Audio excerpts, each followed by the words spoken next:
Assalamualaikum warahmatullahi wabarakatuh.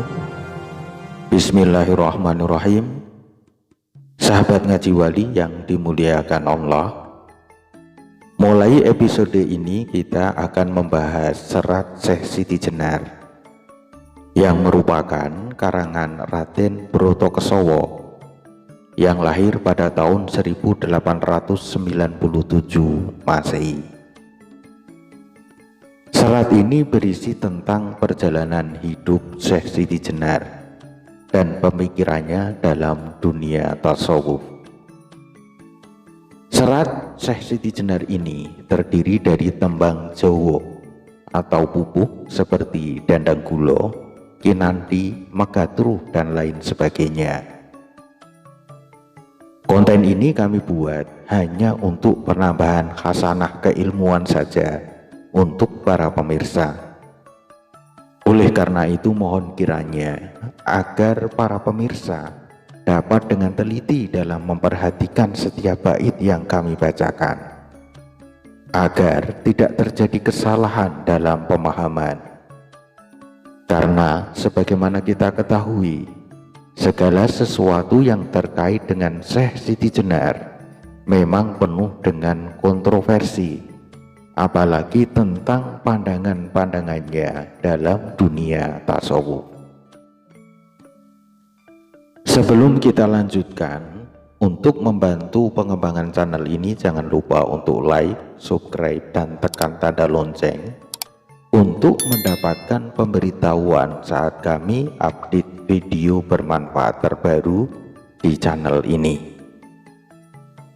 Kita akan memulai dari bait pertama hingga bait keempat dari pupuh Dandang Gulo, dan pada bagian akhir insya Allah kita akan coba menyimpulkan dari bait-bait tersebut secara berurutan agar lebih mudah difahami isi dari setiap bait yang kami bacakan. Oke, monggo kita mulai dari bait pertama dari pupuh Dandang Gulo. Nahen wonten wali hambek luwih, nguni asal werjit bangsa Sudra, antuk wenganing tias bolong tarbukaning Hyang Weruh. Sunan Pinang ingkang murwani tatkala mejang tekad muruk murid kawruh, ringjeng Sunan Kalijaga nang madyaning rawa nitih Gyota di Siti Bang antuk jarwo. Artinya, dikisahkan ada seorang wali sakti yang berasal dari rakyat jelata, mendapat anugerah pemahaman hati, bisa mengenal Tuhan yang Maha Tahu. Ilmunya didapat dari Sunan Bonang ketika sedang mengajarkan ilmu rahasia serta sedang membaiat Kanjeng Sunan Kalijaga di tengah rawa di atas perahu. Siti Bang atau Syekh Siti Jenar mencuri dengar isi ajaran rahasia tersebut dari Sunan Bonang. Kemudian di bait yang kedua, Milo mangkih tias nyardo kelair, umah yo tekad kajabariah kadariyah mangsud yase, andaku datullahu budi eling den anggep Gusti pangeraning manungsa isnipat 20 mawujud kidam lan bakok mukalapahil kawadis nyulayani gumlarnyo barang anyar. Artinya, demikianlah awal mula Syekh Siti Jenar menyampaikan pendapatnya berdasarkan iktikad Jabariyah dan Qadariyah. Ia mengaku dirinya sebagai zat Allah dan menganggap budi serta kesadaran manusia sebagai Tuhan yang mempunyai sifat 20, wujud, kidam, bako, mukhalafatul lil hawadisi, yang berbeda dengan segala ciptaannya yang bermakna sebagai barang baru. Kemudian di bait yang ketiga, kodrat irodat jumenengnya elmi kayan sama basor lan qadiron muridan ngaliman kehe dwidoso cacah kagelung rumaket ing bumi lestari. Tegese wujud mutlak dadiya zat ranipun tan wiwitan tan wekasan nora sangkan nora paran ngenal yakin ing tekad sifatullah. Artinya kudrat atau maha kuasa, irodat atau berkehendak, dan maha mengetahui, hayat maha hidup, sama maha mendengar, basor maha melihat, qadiron berkuasa, muridan maha menentukan, aliman maha mengetahui. Yang telah mengetahui dan menguasai sifat 20 ini, maka ia akan menyatu dengan Tuhan, sehingga hilanglah diri, hanya Tuhan yang ada.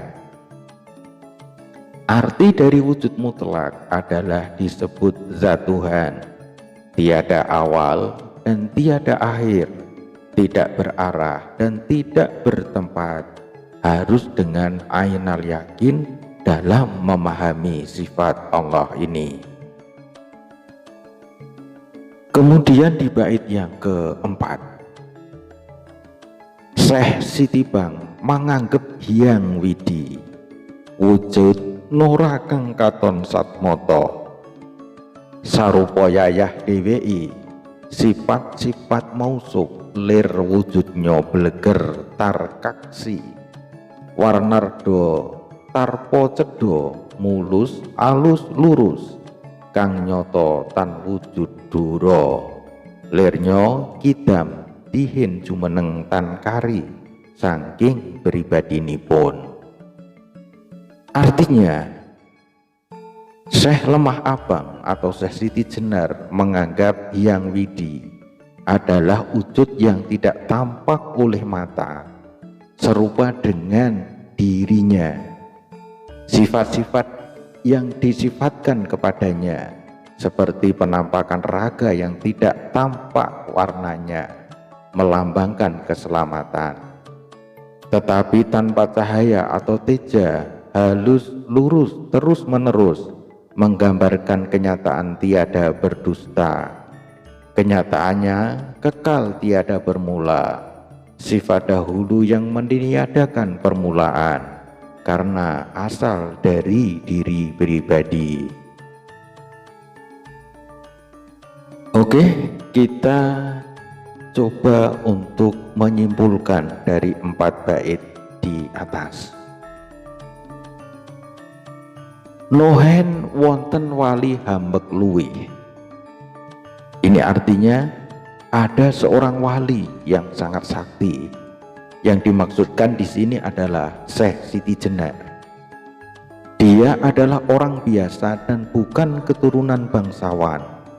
Meskipun dalam beberapa literatur disebutkan bahwa Syekh Siti Jenar adalah seorang sayyid atau seorang habib yang merupakan keturunan Rasulullah Muhammad SAW dari arah Sayyidah Fatimah Zahra binti Muhammad SAW.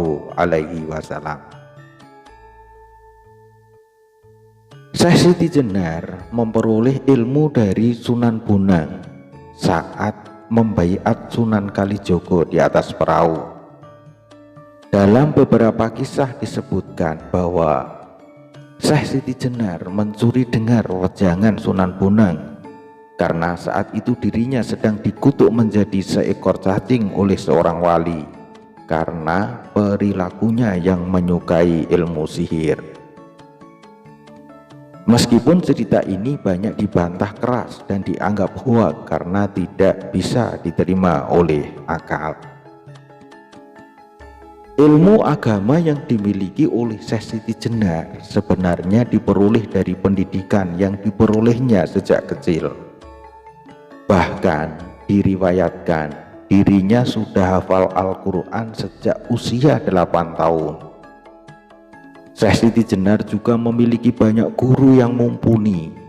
Bahkan dirinya mendalami ilmu agama hingga ke tanah Arab.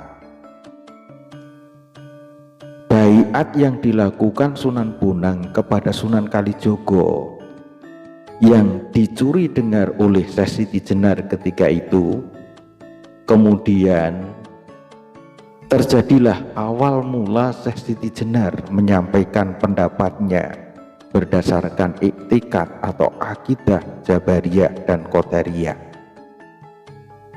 Akidah Jabariyah adalah salah satu sekte ekstrim dalam menyikapi penetapan takdir, hingga mengingkari bahwa manusia itu yang berbuat secara hakiki.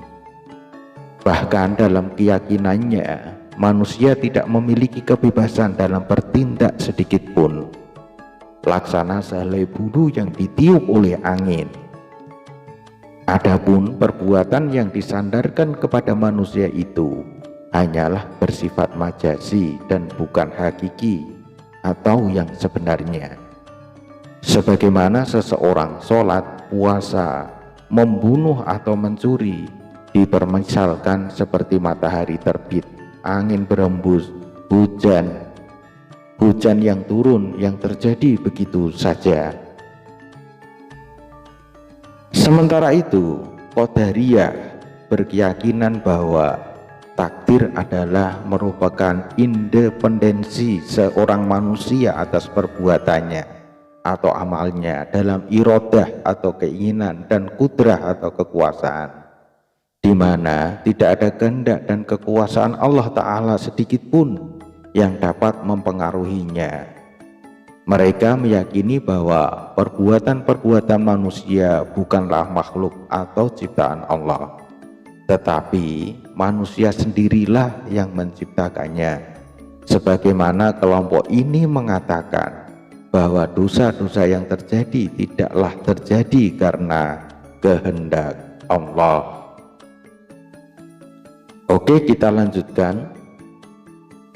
Syekh Siti Jenar mengaku diri sebagai zat Allah dan menganggap budi serta kesadaran manusia itu sebagai Tuhan yang mempunyai sifat 20 yang berupa wujud, qidam, baqa, mukhalafatul hawadisi, yang berbeda dengan segala ciptaannya, yang bermakna sebagai segala sesuatu yang baru.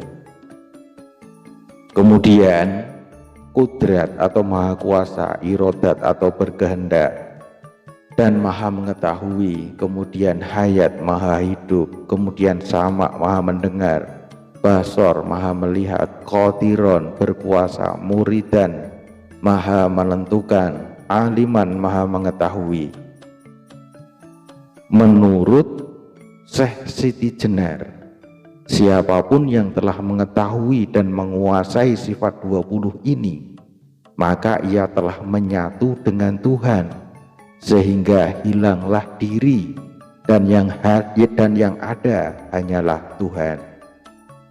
Arti dari wujud mutlak adalah disebut zat Tuhan yang tiada awal dan tiada akhir, tidak berarah dan tidak bertempat, dan semuanya itu harus diyakini dengan ainul yakin di dalam memahami sifat ini. Kemudian Syekh Siti Jenar juga menganggap bahwa yang widi adalah wujud yang tidak tampak oleh mata, mirip dengan dirinya. Sifat-sifatnya mempunyai wujud seperti penampakan raga yang tiada nampak. Warnanya melambangkan keselamatan, tetapi tanpa cahaya atau teja. Halus, lurus, terus-menerus menggambarkan kenyataan tiada berdusta. Ibaratnya kekal tiada bermula, sifat dahulu yang meniadakan permulaan karena asal dari diri pribadi. Demikianlah isi dari bait ke-1 sampai dengan bait ke-4 dari Pupuh Dandang Gulo ini. Semoga dapat menambah khasanah keilmuan bagi para pemirsa sekalian. Dan semoga Allah masih memberikan kesempatan kepada kita sekalian untuk melanjutkan bait-bait selanjutnya. Amin, amin, ya robbal alamin. Kita akhiri, wassalamualaikum warahmatullahi wabarakatuh.